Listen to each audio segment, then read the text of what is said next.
তাই তো সহস্র পাখির ফলতায় আজ দিগন্ত মুখে সৌন্দর্য পাখির পাখির মুখে সমৃদ্ধ পাখির কাজে বলা হয়েছে বাংলা ভাষায় যারা বাংলা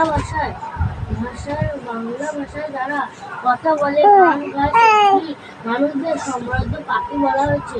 একটি পাখি পড়ে গেল মাটিতে উৎসব উদ্ধতা সঙ্গী ও কবি আশরাফ সিদ্দিকীর ২১শে কবিতা লিখে নেওয়া প্রসঙ্গ মাতৃভাষা বাংলার জন্য ভাষা শহীদদের স্মরণ করে কবি এই উক্তি করেছেন।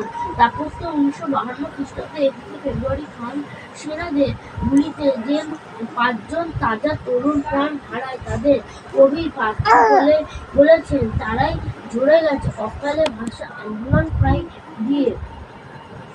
সেই শোকে কালবৈশাখী ঝড় উঠল আকাশে উচ্চসঙ্গী কবি আশরাফ সিদ্দিকীর ২১শে কবিতা থেকে নেওয়া হয়েছে। প্রসঙ্গ মাতৃভাষা বাংলার জন্য ভাষা শহীদদের স্মরণ করে কবি এই উক্তি করেছেন। স্থাপত্য ১৯৫২ খ্রিস্টাব্দে ২১শে ফেব্রুয়ারি গুলিতে ৫ জন তাজা তরুণ প্রাণ ঝরে পড়ে ঢাকার রাজপথে কেঁপে ওঠে মাঠ ঘাট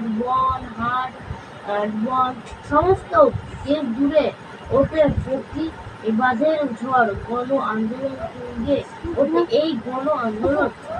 ওঠে এই গণ আন্দোলনে কেন কালবৈশাখী ঝড়ের সঙ্গে তুলনা করা হয়েছে।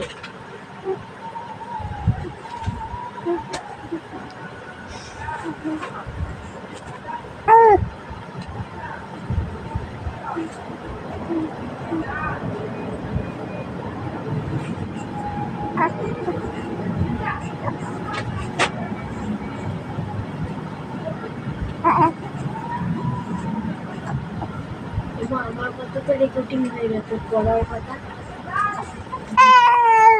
ওরে বাবা রে বাবা আমার ফলে লেগে বন্ধু নামকে আয়ুই আক্রমণ করে সমাগতকে পরিবার এবং বাংলাদেশের নামকরণ ১৯৭১ খ্রিস্টাব্দে বাংলাদেশের নামকরণ বন্ধের বাংলাদেশের কথা বলে বলছে লেখাটি বর্ণনাভাবে পরিচিত ছিল। প্রাচীন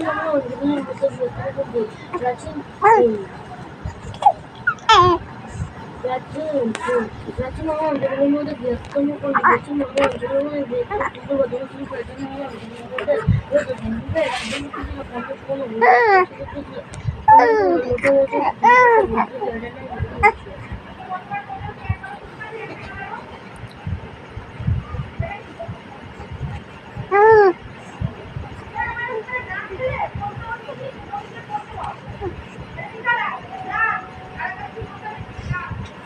শশাঙ্কের রাজনীতি ছিল কোনো ভুলে শাসক ছিল কোনো লোটামুটি জনভাষা বলতে নাম লোটামুচি দশমের রাজনীতি ছিল বাক্যবতী রাজ বড় শাসক ছিল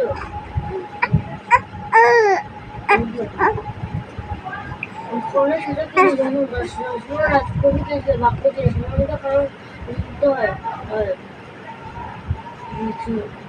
শাসকের আমলের সাথে শাসকের আমলে প্রচলিত সমাজসংস্কৃতি এবং আসলে দেশের অর্থনৈতিক ও পুকুরে ছোটখাটো বড় মাছকে কিন্তু সময় নিজের মানুষের জীবন মানুষের রাজনীতি ছিল উদাহরণ স্থাপিত বর্ণনা আন্দোলন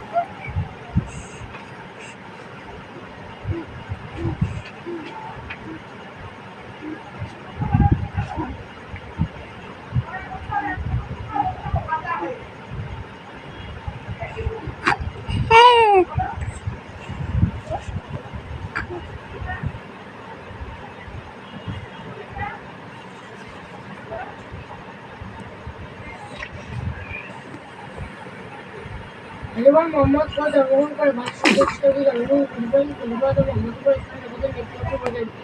তা নিয়ে প্রশ্ন ওঠে যে মোহাম্মদের প্রধান চার ভূমিকা একে মোহাম্মদের নেতা নির্বাচন ও এদের বলা খলিফা।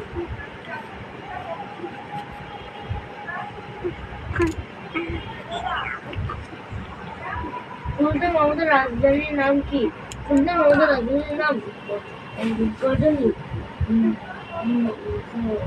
মোহাম্মদ ঘুরে মারা যান 1206 খ্রিস্টাব্দে মারা যান।